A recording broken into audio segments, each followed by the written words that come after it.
Y être sans en être. Croisé ce matin à Jumeirah, à l'heure du petit déjeuner, Romain Vatel, de passage à Dubaï sur la route de l'Open de Thaïlande. Il vient voir cet endroit où, à un certain moment de la saison, il a pu rêver de venir. Romain observe ces petites choses qui, sur une saison, l'ont privé de ce rendez-vous.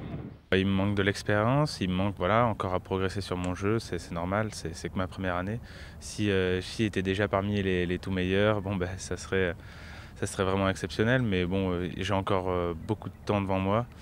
Donc non, qu'est-ce que j'ai à progresser? Voilà, c'est tout un ensemble de choses, plein de petites choses dans mon jeu, à savoir mon putting, mon petit jeu, voilà, un peu tout, qui au final, si j'arrive à l'élever d'un cran, eh ben, je serai parmi les 60 premiers européens l'année prochaine.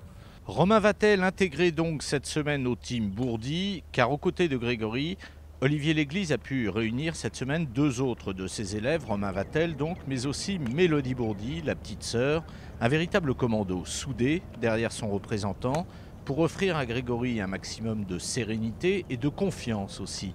Cette confiance sans laquelle la victoire est utopie, cet aspect du mental qui fait et défait les champions. C'est un des principaux chevaux de bataille de l'entraîneur. Il est présent aux côtés de son joueur sur chacun des 7000 mètres du parcours. Les joueurs aiment sentir qu'on les suit, qu'on les soutient.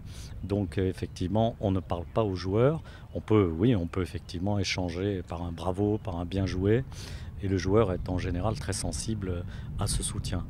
Le rôle de l'entraîneur dans le tournoi, avant le parcours, dans l'idée du coaching, c'est de surtout avoir un discours positif avec le joueur pour éviter que le joueur se centre et se concentre sur des points qui ne vont pas l'aider sur le parcours. Mais pour Grégory Bourdi, c'est une autre histoire qui s'est écrite aujourd'hui, celle d'une affreuse frustration, un double bogey sur le 18 qui le condamne définitivement à un rôle de figurant pour le dernier tour.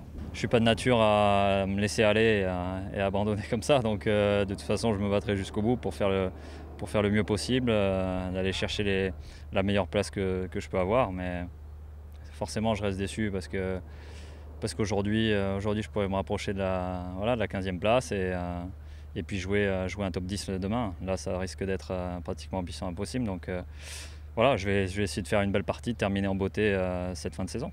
Cette mésaventure, la même, Raphaël Jacquelin la vivra à son tour 1h30 plus tard, carte de +2.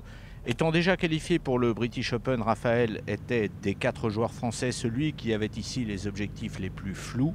Ce soir, Raphaël Jacquelin, de son propre aveu, était déjà un peu en vacances. Et au bout du compte, c'est Thomas Levet qui signe aujourd'hui la plus belle carte française, -3. Il partage ce soir la 31e place avec entre autres Grégory Bourdi. Un petit mot enfin sur l'homme du jour. Il partageait la partie de Grégory Avray. Martin Kaymer joue -8, comme Kyrgios hier. Record du parcours, encore une fois égalé.